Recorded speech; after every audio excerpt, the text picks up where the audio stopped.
late night comedians and the Hollywood celebrities, and why are they having such a meltdown over Donald Trump? Do you really think it's because of crude comments that he made 10 or 20 years ago about women? Do you really think that's it? Do you really think that's what's offending liberal Hollywood? No, of course not. Bill Maher has made comments 10 times cruder than that. Louis C.K., the vile comedian, has made comments 10 times worse than that. They're not offended by that. They're offended by the conservative agenda.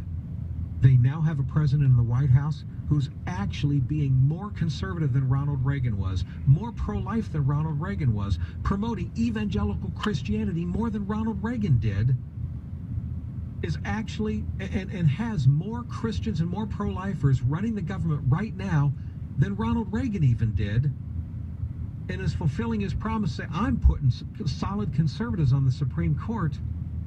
The liberal left can't stand that we have somebody in the White House right now who is governing not slightly right of center, but pretty strongly conservative.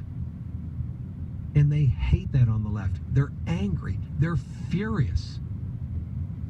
And they're doing everything they can to destroy him. And the mainstream media, ABC, NBC, CBS, CNN, they're not even trying to pretend that they're unbiased anymore. They're actively trying to destroy Trump as well. Negative story after negative after negative after negative after negative with zero positive. Everything is negative in an effort to destroy him. Where's Trump's cheerleaders? Where are they? Dennis Prager's right.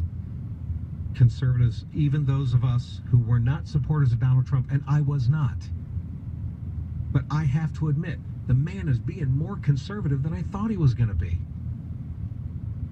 So let's be willing to change our minds, is basically what I'm saying.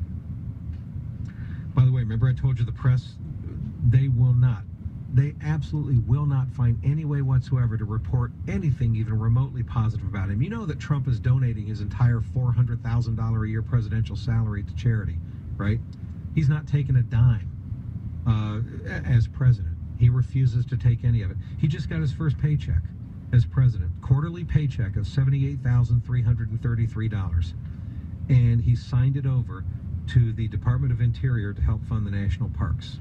So he signed it over to the National Park Service. Now, I know Trump's a bazillionaire and he doesn't need the money, and okay, I get that, but I mean, come on, doesn't ABC or NBC or CNN or don't any of them have any interest at all in saying, wow, he just got his paycheck and he's signing it over to this one, to the National Park Service. Next, he's giving the money away every dime that he receives as president. I know he doesn't need the money, but you know what? Barack Obama is not a billionaire, but he's a multi-millionaire, and he didn't need the money as president either. But you think there's any chance if Obama had signed over his checks to give it all away, to give every dime of paychecks he receives as president, give it away? Think there's any chance in the world the media would have ignored that story? So Trump has got the whole world against him, or here in America at least. He's got the entire entertainment and media industry against him, the news media against him, the entire Democratic Party against him, and about a third of the Republican Party against him.